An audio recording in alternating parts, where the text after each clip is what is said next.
Tadi saya mencatat karena keterangan Bapak itu karena sangat penting, saya catat semua selain milik kami ya. Tadi Bapak mengatakan bahwa tidak ada ajaran di dalam Islam untuk membunuh. Betul Pak? Betul. Kemudian Bapak mengatakan tadi bahwa teroris itu juga adalah karena tidak benar, begitu ya? Iya. Baik. Bapak mungkin mengetahui atau membaca melalui media belum lama ini ada beberapa orang ditangkap karena terduga ya Pak ya, teroris dari MUI. Oh, itu nanti serahkan kepada majelis. Baik. Dan kemudian pertanyaannya sama. mengetahui atau tidak saksinya? Di mana? Mengetahui atau tidak saksi? Tidak ada relevansinya dengan materi perkara ini. Baik.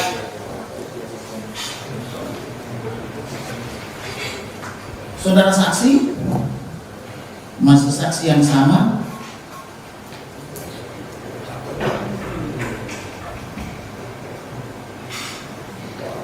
Apakah saksi pernah membaca QS 8 ayat 39? Apa itu? Quran surah itu QS atau surat Quran atau Quran surah? Coba Anda baca. Saya baca ya Pak ya. Dan perangilah mereka supaya jangan ada fitnah, dan supaya agama itu semata-mata untuk Allah.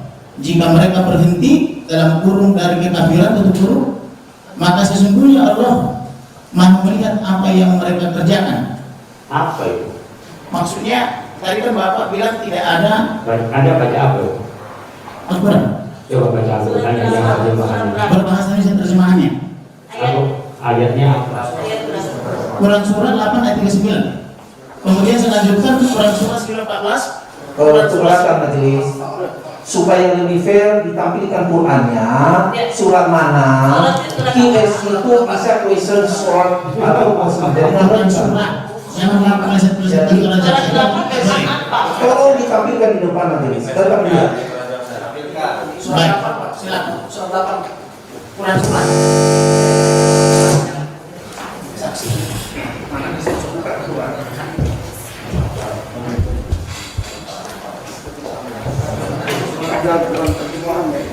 QS 8 ayat 39 Quran surah ya? Ya, Quran surah 914. Saya ambil dari Google Online aplikasi. Quran surah 8 ayat 9. Saya ambil dari aplikasi Al-Quran.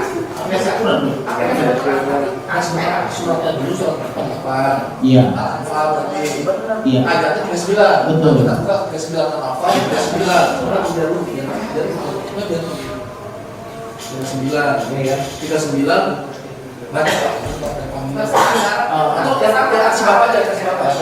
Ada suratnya Bapak. Saya bacakan, saya bisanya bacakan terjemahan ya Bapak ya.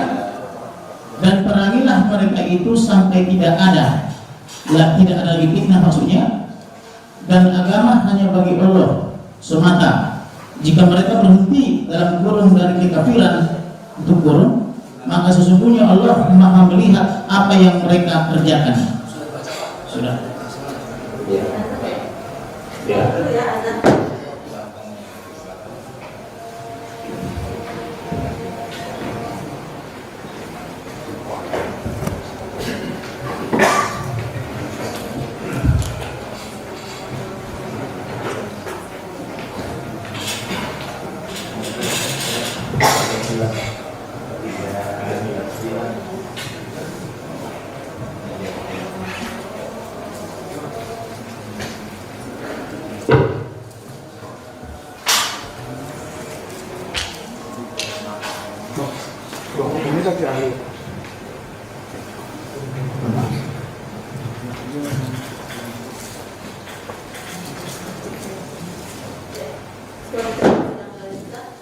Yang ditanyakan saksi apa yang saya? Yang mau saya tanyakan kepada saksi, apakah saksi pernah membaca surat tersebut? Baca. Pernah ya? Baik. Saya tadi tergelitik membuka itu karena saksi tadi mengatakan bahwa tidak ada perintah untuk memerangi atau membunuh kecuali karena Ini yang diperangi. Nah, ya pertanyaan saya, apakah konteks itu sedang lagi diperangi atau dalam keadaan damai? Itu pertanyaan saya, saudara saksi. Yang tadi saya sempat jelaskan, Iya. memahami Al-Quran itu jangan pakai bahasa Indonesia, Iya. pakai bahasa Arab. Qatil di situ kan beda, membunuh dan memerangi itu beda. Jadi memerangi itu seperti memerangi kebodohan, memerangi sampai tidak ada fitnah. Oh ya pun muslimulillah, beragama hanya kepada Allah. Karena diartikan sebenarnya membunuh dalam arti menghilangkan nyawa manusia. Itu tidak bisa dikonfrontasi bahasa bahwa agama tidak mengajarkan membunuh, lalu dengan ayat itu dianggap disuruh membunuh. Itu yang perlunya ngaji di sini. Pertanyaan saya, Pak, perang seperti apa yang dimaksud oleh ayat itu sesuai pemahaman Ya bahwa kita ini, mari kita berjuang di jalan Allah sampai orang agamanya itu kepada Allah. Kenapa ditujukan kepada kafir saja, Pak? Wa yakuna dinulillah, mana yang bukan kafir saja. Wa qatilukum hatta la takuna fitnatun wa yakuna din. Jadi kepada mereka, kalau mereka yang sudah Islam, apa yang diperjuangkan lagi? Jadi yang dimaksud kafir itu siapa, Pak? Kafir itu adalah orang yang tidak mengakui terhadap keesaan Allah, itu kafir. Baik. Apakah Bapak pernah mendengar ucapan daripada hambanya Muhammad mengatakan bahwa Isa dan pengikutnya itu berada di atas kafir hingga akhir zaman? Pernah mendengar?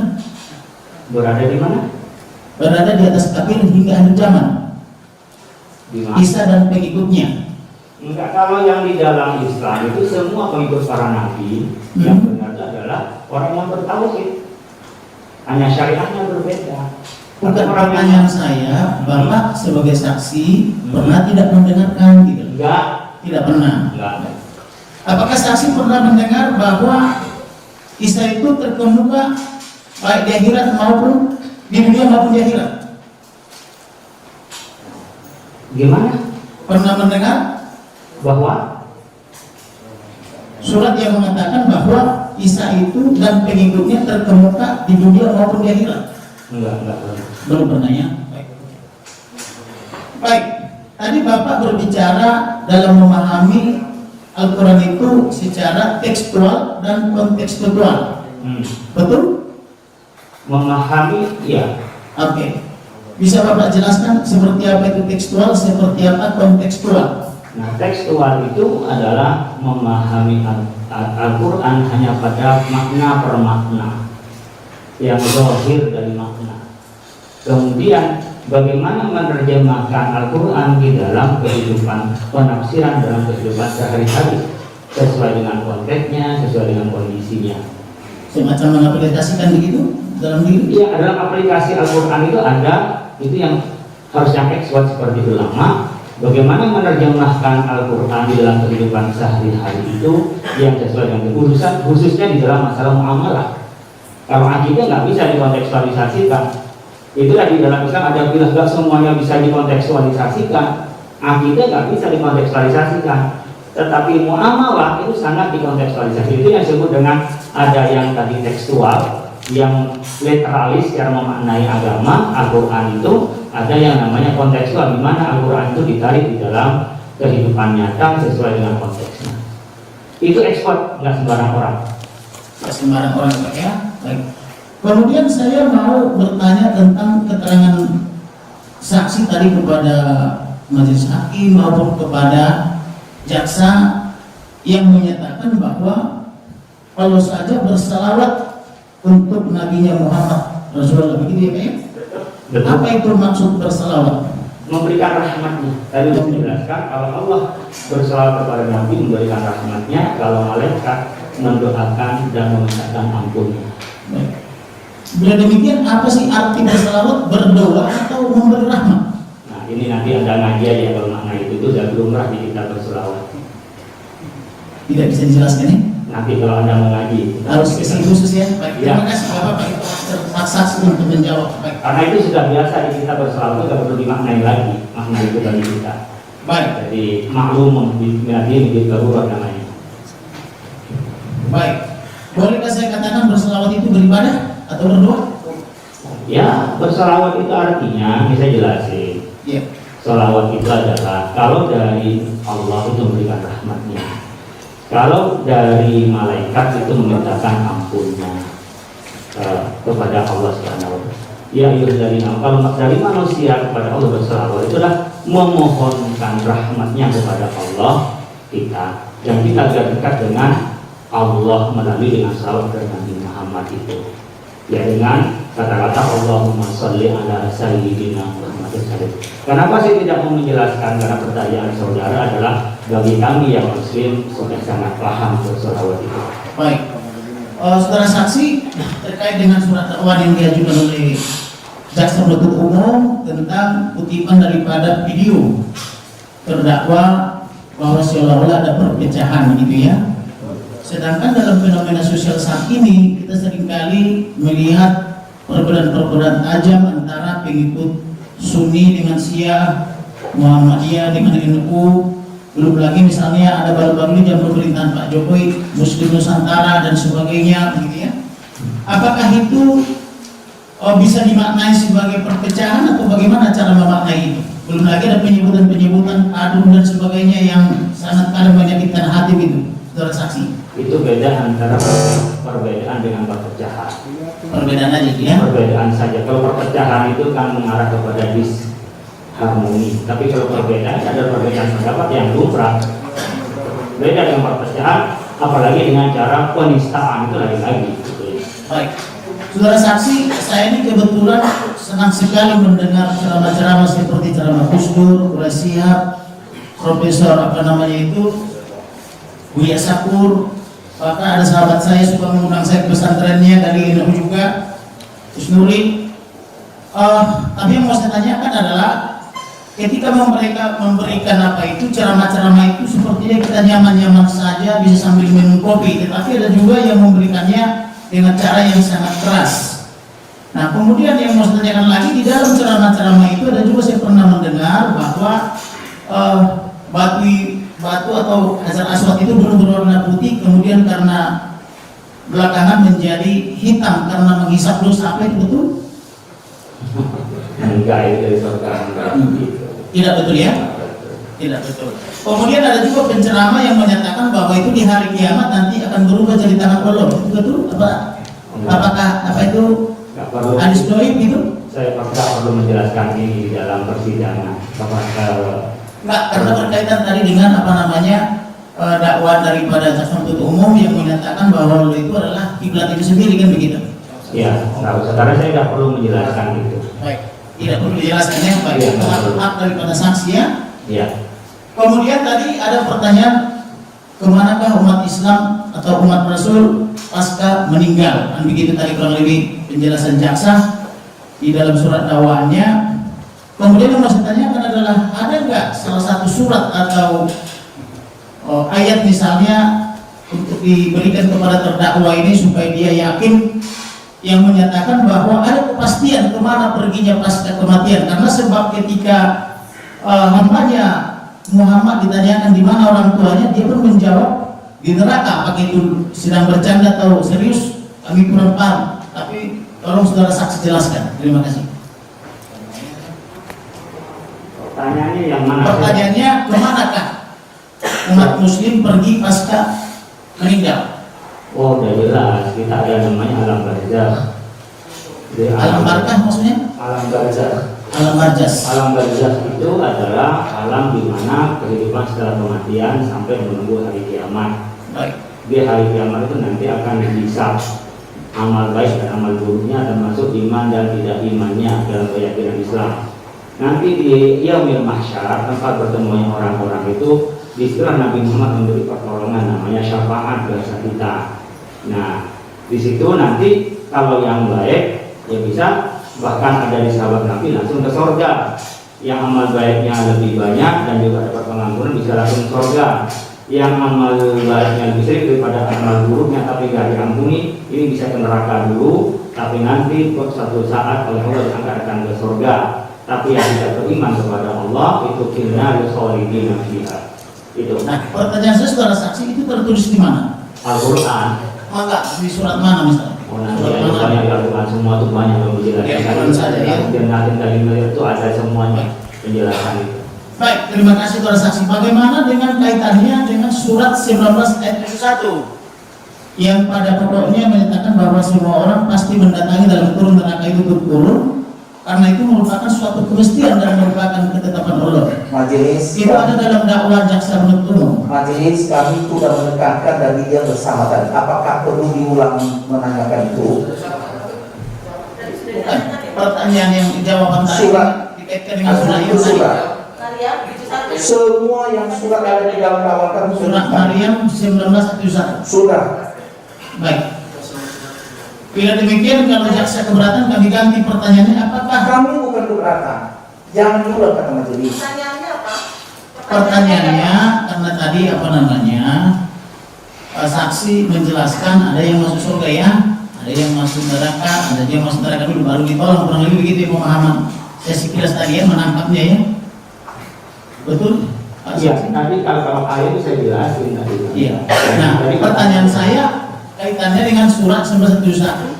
Di situ kan dikatakan setiap orang, tidak ada pemisah-misahan. Kalau setiap orang kan semua. Begitu pemahaman saya. Tadi sudah dijawab Pak di ayat 72-nya ini. Kamu Sudah, mengatakan orang-orang yang bertakwa dan meninggalkan orang zalim di dalam neraka. Saya ingin memberikan insight saya kepada penanya, kepada pembela. Ya. Di dalam menafsirkan Al-Quran itu tidak terdapat satu ayat. Ada ayat lain yang menyambungnya. Selain ada ayat lain yang menyambungnya, adalah ada hadis yang menyambungnya. Apakah itu maksudnya Pak Saksi? Bukan setiap orang? Bukan, Anda yang kurang paham dengan yang saya maksud. Iya. Maksud saya, tidak satu ayat itu menjelaskan keseluruhannya. Tapi Al-Quran dari satu ayat dengan ayat lain itu menjelaskan. Termasuk yang saya jelaskan tadi adalah kandungan yang ayat Anda inginkan saya jelaskan. Apakah saksi mengatakan bahwa saya satu ayat itu tidak bisa berdiri sendiri, harus didukung oleh ayat lain? Pastinya adalah Baik. Oke. Kemudian belum lama ini ada juga fenomena di mana salah satu kasat kita mengatakan Tuhan itu bukan Arab. Kemudian itu juga ada dalam videonya terdakwa. Bagaimana saksi memahami itu? Tolong dipertegas majelis. Di mana hubungannya kasar? Apa maksudnya? Video nomor berapa? Di dalam surat dakwaan itu kan tadi termasuk di video-video itu Ya, video yang ada mana? berulang kali tadi bahwa di sumber segala dusta maupun di kitab kuning membingungkan maupun video lainnya terdakwa ini kan ada mengatakan bahwa jangan mengagungkan Arab gitu ya, kemudian dan seterusnya termasuk menyinggung kitabnya dan seterusnya. Nah yang mau saya tanyakan kepada saksi, jangan dipotong-potong jaksa dulu, bagaimana cara kita atau cara saksi menyikapi itu? Ini kan tujuan kita kan supaya ada kedamaian. Kalau di Indonesia setuju saksi? saya kok menyikapinya, nanti kalau nyampe Anda bertemu ke saya ke pesantren. Nah pertanyaan saya kepada saksi, bagaimana cara saksi menjelaskan itu? Sudah tadi soal itu Arab itu saya jelasin, khususnya dengan saksi. Tapi untuk kasus di luar, Anda mau belajar ke saya, termasuk teman-teman saya ketua FAPSED, forum antar umat beragama. Baik. Saya ketuanya, jadi kalau dengan umat lain saya biasa, tapi dalam kasus ini tidak ada hubungannya dengan terdakwa. Baik. Saksi tadi menjelaskan sudah bepergian ke berbagai negara, termasuk ke negara Timur Tengah dan Eropa. Yang mau saya tanyakan adalah, apakah saksi pernah bertemu dengan umat Nasrani misalnya di Mesir atau di belahan Timur Tengah lainnya? Oh iya pasti. Pasti. Kalau saudara pernah bertemu dengan umat Nasrani di Mesir, seperti apakah salam mereka? Ya mereka dengan salam bisa good morning, Good morning di Timur Tengah? bisa. Apakah mereka juga mengucapkan salam misalnya Assalamualaikum warahmatullahi wabarakatuh?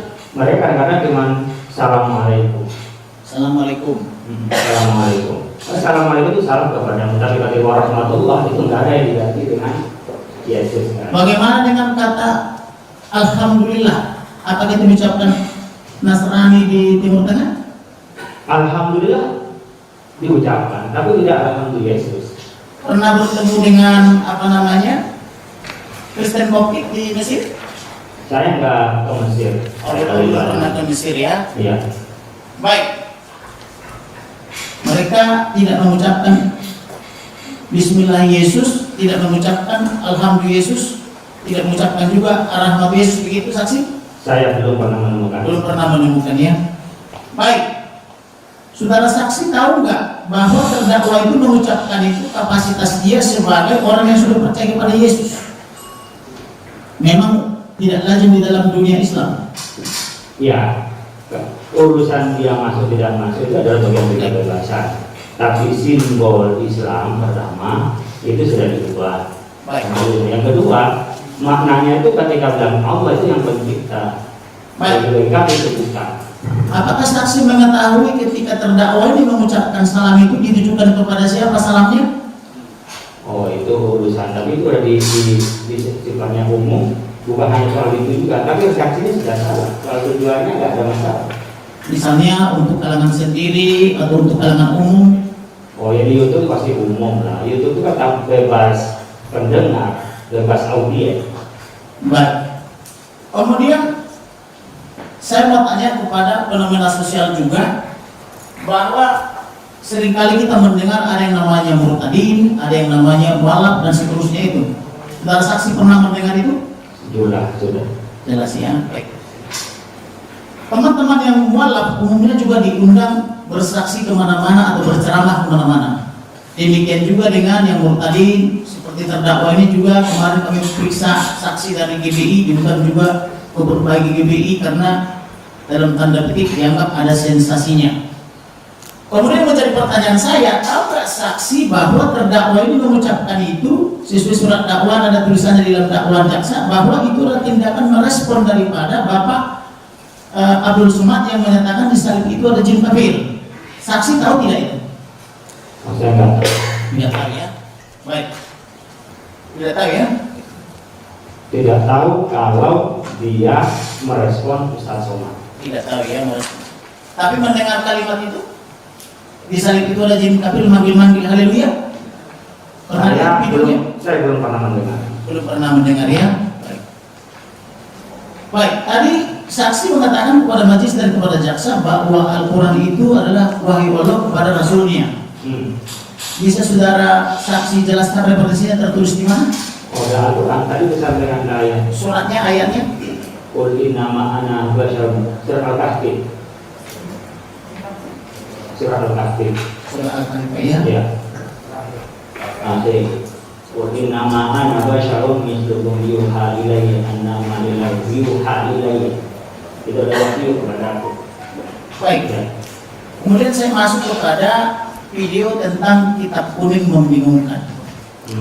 Saudara saksi tahu nggak apa yang dimaksud daripada terdakwa itu di situ, bahwa yang dimaksudkan adalah surat Al-Jukhruf yang menyatakan bahwa Allah membiarkan umatnya disesatkan, sehingga beliau memahami kenapa tidak ditolong, kenapa dibiarkan disesatkan. Saksi tahu tidak?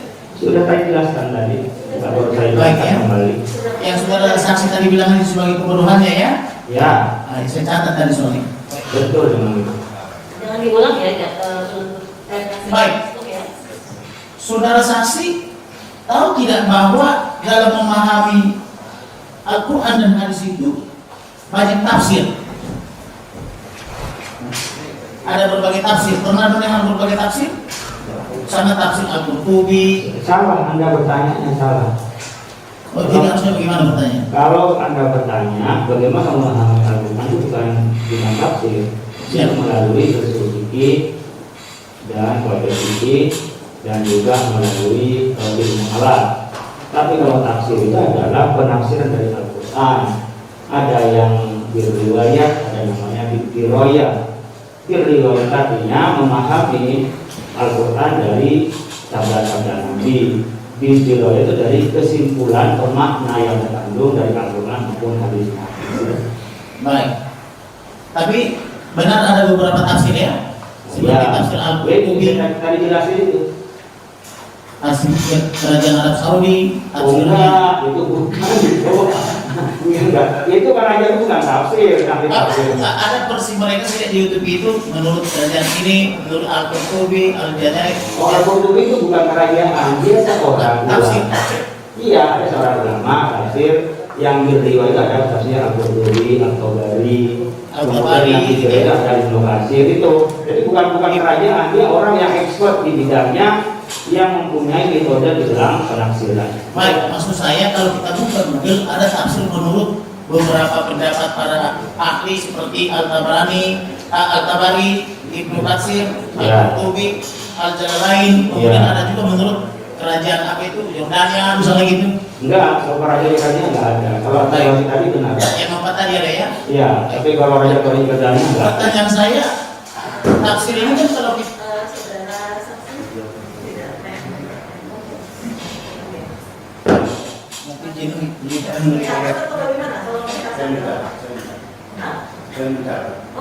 mencatat.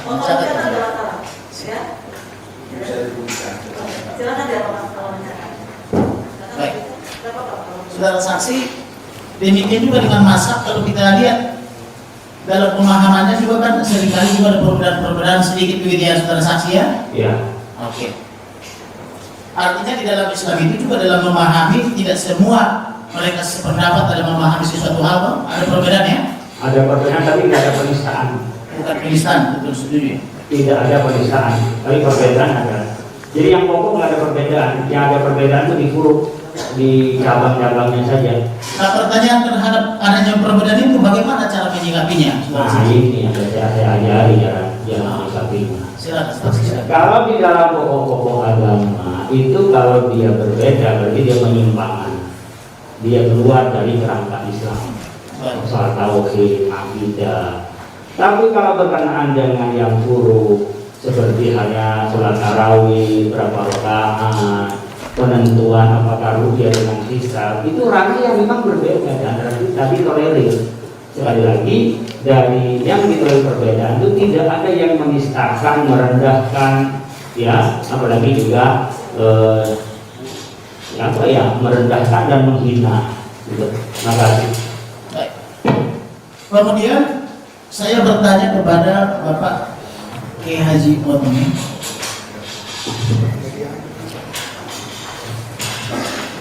Izin Pak Kiai, boleh jawab boleh tidak? Apakah dalam beberapa minggu yang lalu ada mengikuti kegiatan di Kementerian Agama apa namanya itu Pangandaran? Iya, Apakah sebagai narasumber di sana? saya sebagai tamu diundang. Kamu diundang. Saya kebetulan mendapat video tapi sudah